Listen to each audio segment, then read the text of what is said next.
প্রাথমিক ও উচ্চশিক্ষা বিদ্যালয়ে তোমাদের প্রত্যেকের স্বাগত। তোমাদের স্যার রবিউল ইসলাম গাজী। আজকের আমরা পঞ্চম শ্রেণী অর্থাৎ বাংলা পাতাবাহার যে বইটি আছে এই বইটি নিয়ে আমরা আলোচনা করব। এই বইয়ের প্রথম যে টপিকটা রয়েছে সেটির নাম হলো গল্প বুড়ো। তোমরা নিশ্চয়ই দেখতে পাচ্ছ। এই ক্লাসটি করার আগে প্রত্যেকে এই গল্প বুড়ো অর্থাৎ বাংলা বইটি খুলে বসে থাকবে এবং খাতা পেন্সিল নিয়ে বসবে। এই গল্পটি আমরা পড়ার পরে এখান পিছনে যে প্রশ্নোত্তরগুলো আছে সেই প্রশ্নোত্তরগুলো আমরা আজকে সমাধান করব। চলো আমি তোমাদের সামনে এই গল্পটা পড়ে শোনাচ্ছি। এই গল্পের মধ্যে কি কি বলছে দেখো। গল্প বুড়ো কে লিখেছে? সুনির্মল বসু লিখেছে। কি বলছে গল্পের মধ্যে? বলছে, বইছে হাওয়া উত্তরে, গল্প বুড়ো থুত্থুরে, চলছে হেঁটে পথ ধরে, শীতের ভোরে সত্তরে, চেঁচিয়ে যে তার মুখ ব্যথা, রূপকথা চাই রূপকথা। ডাক ছেড়ে সে ডাক ছেড়ে, বলছে ডেকে হাঁক ছেড়ে, ঘুম ছেড়ে আজ ওঠ তোরা, আইরে ছুটে ছোট্টরা, কি আছে মোর তলপিটায়, দেখবি যদি জলদি আয়। কাঁধের উপর এই ঝোলা, গল্প ভরা মন ভোলা, দত্তি দানব যক্ষীরাজ, রাজপুত্তুর পক্ষীরাজ, মন পবনের দাঁড়খানা, আজ গুবি সব কারখানা, ভর্তি আমার তলপিটায়, দেখবি যদি জলদি আয়। কড়ির পাহাড় ষাঁড় বাঁধা, মানিক হীরা চোখ ধাঁধা, সোনার কাঠি ঝলমলে, ময়নামতি টলটলে, তেফান্তরের মাঠখানা, হট্টমেলার হাটখানা, আটকাল এই তলপিটায়, দেখবি যদি জলদি আয়। দেখবি যদি জলদি আয়। কেশবতী নন্দিনী এই থলেতে বন্ধিনী, শীতের প্রখর প্রত্যুষে, আসবে না যে শত্রু সে, ভাঙবো তাদের মূর্খতা, বলবো নাকো রূপকথা। এই গল্পটার মধ্যে আমরা পিছনে যে প্রশ্নোত্তরগুলো আছে সেগুলো পড়ব। যারা এই নতুন ক্লাসে উঠেছো তারা প্রত্যেকে এই কবিতাটি বা এই গল্পটি মুখস্থ করে নেবে, তাতে শুনতে ভালো লাগবে বা বলতেও তোমাদের সুবিধা হবে। যখন তোমরা প্রশ্নের অ্যান্সারগুলো করবে সেখানে তোমাদের সহজে অ্যান্সারগুলো করতে সহজ হবে। চলো আমরা প্রথম যেটা লেখা আছে এই প্রশ্নে, ঠিক শব্দটি বেছে নিয়ে বাক্যটি আবার লেখো। তাহলে এখানে আমরা প্রথমে 1.1 প্রশ্নের উত্তর খুঁজব। উত্তরে হাওয়া বলতে বোঝায় হাওয়া যখন উত্তর দিক থেকে বয়ে আসে এমনভাবে, সেটা কি হাওয়া? গ্রীষ্মকালের, শরৎ, শীত না বর্ষাকালে হাওয়া? আমরা দেখব শীতকালের হাওয়া, কারণ গল্পে তো আমরা দেখেছিলাম শীতকালের হাওয়া। তাহলে অর্থাৎ উত্তর আমি এখানে দাগ মেরে নিয়েছি শীত, এখানে শীত লিখে নেবে। তারপরে দেখো থুত্থুরের শব্দটির অর্থ, সেটা আমরা এখানে এই বইতেও পাবো। থুত্থুরের শব্দের অর্থ কী? তাহলে থুত্থুরের শব্দটির অর্থ হলো নরবরে। এখানে কি কি আছে? জড়সড় জ্ঞানী নরবরে। নরবরে এটা তোমরা সঠিক এই যে শূন্যস্থানে তোমরা বসে নেবে।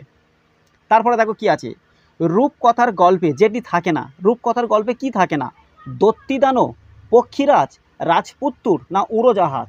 আমরা যখন রূপকথার গল্প পড়ব সেখানে উড়োজাহাজের গল্প থাকে না। রূপকথার গল্প সংগ্রহ করেছেন এমন একজন লেখকের নাম বেছে নিয়ে লেখো। তাহলে কে? আশাপূর্ণা দেবী, দক্ষিণারঞ্জন মিত্র মজুমদার, সত্যজিৎ রায় না শরৎচন্দ্র চট্টোপাধ্যায়? উত্তরটি হবে কোনটা? দক্ষিণারঞ্জন মিত্র মজুমদার। অর্থাৎ আমরা এটাকে উত্তর বসিয়ে দেবো। এবার এখানে দেখো কি বলছে। সুনির্মল বসু, এনার জন্ম 1902 থেকে 1975 সাল পর্যন্ত উনি বেঁচে ছিল। অর্থাৎ এখানে দেখো জন্ম বিহারের গিরিডিতে। সাঁওতাল পরগনার মনোরম প্রাকৃতিক পরিবেশ তাঁর মনে কবিতা রচনার অনুপ্রেরণা জাগায়। তাহলে কোথায় অনুপ্রেরণা জাগায়? প্রাকৃতিক পরিবেশ, মনোরম। প্রধানত ছোটদের জন্য সরস সাহিত্য রচনা করেছেন তিনি, যার মধ্যে রয়েছে ছড়া, কবিতা, গল্প, কাহিনী, উপন্যাস, ভ্রমণ কাহিনী, রূপকথা, কৌতুক নাটক প্রভৃতি। ভালো ছবি আঁকতে পারতেন। তাঁর লেখা উল্লেখযোগ্য বই হাওয়ার দোলা, ছানা বড়া, বেড়ে মোজা, হইচই, কথা শেখা, ছন্দের টুংটাং, বীর শিকারী ইত্যাদি। সম্পাদিত তার বই ছোটদের চয়নিকা ও ছোটদের গল্প সংকলন। 1956 সালে ভুবনেশ্বরী পদক পান। রচিত আত্মজীবনী জীবন খাতার কয়েক পাতা 1955 সালে তিনি লিখেছিলেন। তিনি বাংলা সাহিত্যের এক স্মরণীয় শিশু সাহিত্যিক। গল্প বুড়ো কবিতাটি সুনির্মল বসুর শ্রেষ্ঠ কবিতা থেকে নেওয়া হয়েছেন।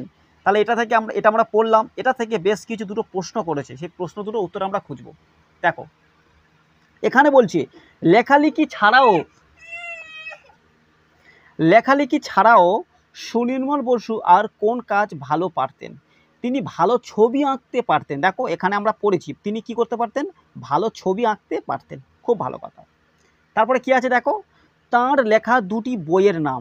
তাঁর লেখা দুটি বইয়ের নাম চেয়েছে, এখানে দেখো অনেকগুলো বই আছে। যেমন দেখো হাওয়ার দোলা লিখতে পারি আমরা, ছানা বড়া, বেড়ে মজা, হইচই, কথা শেখা, ছন্দের টুংটাং, বীর শিকারী ইত্যাদি তিনি বই লিখে গিয়েছে।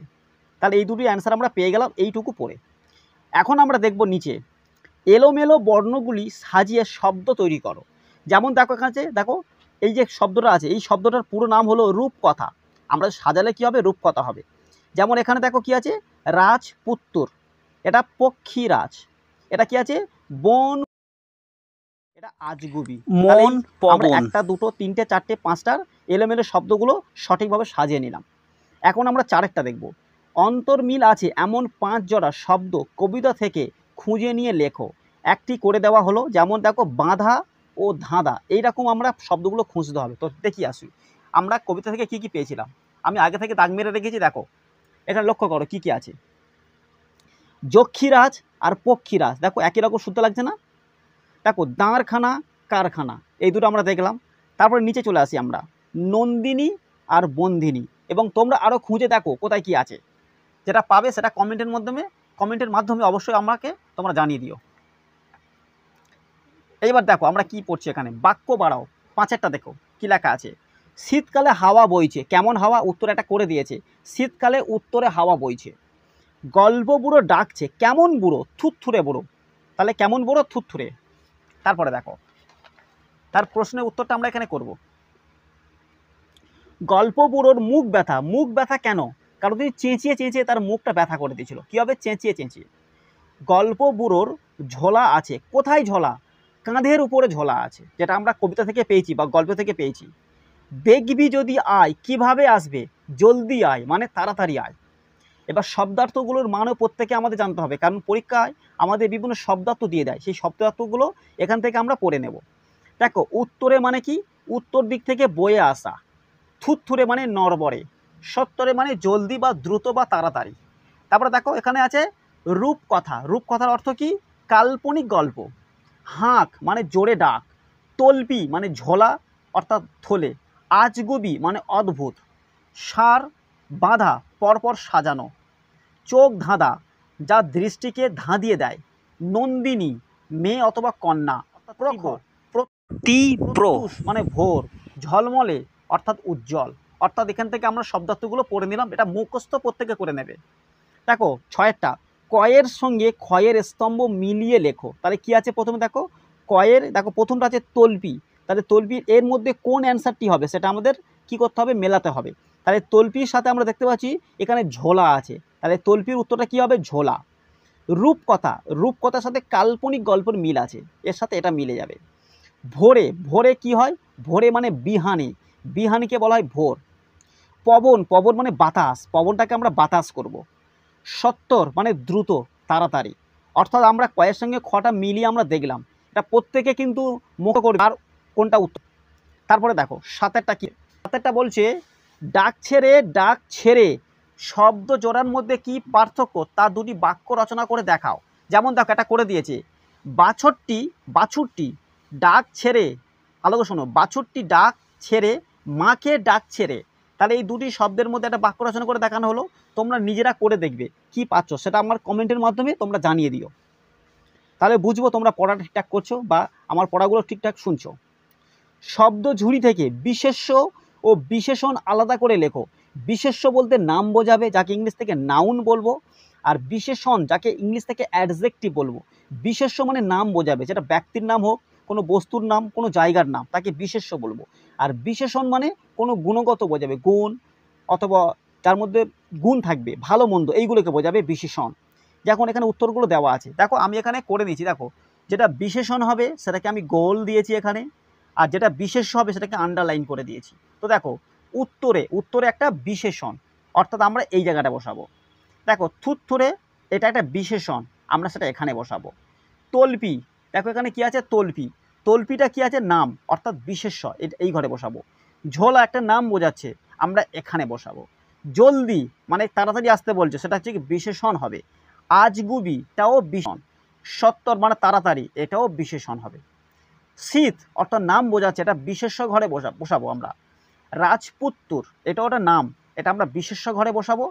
কারখানা এটাও একটা নাম বোঝাচ্ছে, এটাও আমরা বিশেষ্য ঘরে বসাবো।